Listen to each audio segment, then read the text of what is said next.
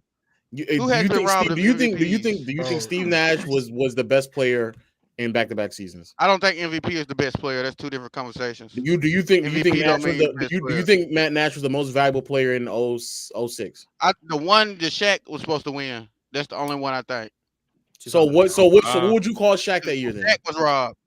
So what do you Shaq call was Shaq that robbed. year? Was So what Shaq do an you call Shaq that MVP year? caliber player? Okay, you twisted my words up, asked me 1,000 questions to get to your point. You just gave arguing. no. You Caliber specifically words. asked me name one year. I immediately went to the Nash years. Now all of a sudden, Okay, I'm and I twisting your hand said, question. I mean, okay, Magic and I Johnson said robbed one. Michael Just Jordan one and time. Charles Barkley in Any other times you can go 1990, to? I think Magic 06 Johnson in 1990 was a robbery. I think I'm that not was talking about the no robbery damn as Magic well. Johnson, man. I didn't watch Magic Johnson. Y'all stop talking about I the think- old I niggas think- from I the- think- So in the just say you past. want to ask about the last 15 years. You're just lowering the pool of MVPs possible to make But no, your but point. I think the following year you could also make the argument that Dirk should have won MVP in 06, not now. Or LeBron as And well. you could LeBron also for argue that Nash Finals. should have won in 07 and not Dirk. Like, there's many Yeah. MVPs you can make. So because we already understand that there's several other players that are worthy of an MVP, just sitting here claiming he won MVP and that's how we're going to tally it up is dumb. There's so many other variables that are out of the control I of just don't like somebody else. the N word. And I just also don't like like the with MVP I don't caliber know. word. Like we just gonna we with, gotta with, stick to it- what with we have, MVP, what happened, man. winning MVP, all that means is like this selection of guys think you're the MVP versus like a fewer selection of for the next guy. That doesn't mean you're better than this guy just because you received his trophy. So Facts. like I like for never me, said that. Yeah, that's what I'm saying. so I'm saying like you saying factor in like, oh, this guy won MVP and this guy didn't. I think it's way deeper than that. Like for me, I look at how good you are, how long you were good, and what you did when it matters the most. MVPs only matter in one convo to me. MVPs don't even matter in the convo to me. Like for real, like let's talk about what happened. That MVP worthy stuff, I don't like that. It's just adding an extra. Like I think it's adding an extra term to make your point. I think Can we just MVP bring up? worthy and MVP caliber. I'm too focused on on the MVP part. We're just okay, like okay. MVP caliber is think I just might like be you're too. one of the top guys in the league. Yeah, that's just Yeah, to just say that. categorize Just say players. that. That's The not word that's caliber, not the the word Just say that. caliber You just means top of a player in the league. certain I don't like the quality. MVP word. But even That's when what we say he's one Unless of the it's like best the year players, somebody clearly got robbed. But when you're saying that he's one of the best players in the league, even that is vague. So everything is just pinpointing how great this player was. So was he an all-star caliber player? Was he an all-NBA caliber player? Was he an MVP caliber player? All of that does nothing more but try to finite how good the player was. So just because a player made the all-NBA team may not put into proper representation how good he was because all-NBA status is very vague. So if I say MVP caliber, it puts into a much more confined box of I like the how all good that NBAs. player I would was. like y'all to do the more all NBAs more than It's that. the same. It's the Like, this same. guy was thing. first Wait, team what all is the NBA. difference? Yeah. It's What is saying the the same- we're difference? saying I the don't same know. thing. It's the wording, I guess, man. It's the wording, I guess. Alright, I don't bro. know. Also, the list is I bad guess because I don't know, man. But I don't like it. David, Well, David explain. David Robinson being that high. And based off of how you rank players, David Robinson should not be that high. Tim Duncan shouldn't be that low. David Robinson. Wait, what's so bad about David Robinson? Robinson. He was mid. He was a mid playoff performer To offensively Tim Duncan. until Tim Duncan came along. Really, just a regular season player. And the playoffs came along. His whole offensive game in the playoffs just dropped tremendously. Yeah, that's my thing. Like when you ranking these guys, like how you got like I understand your. How's Chris Paul over? Go ahead. Yeah, I was just saying I understand his.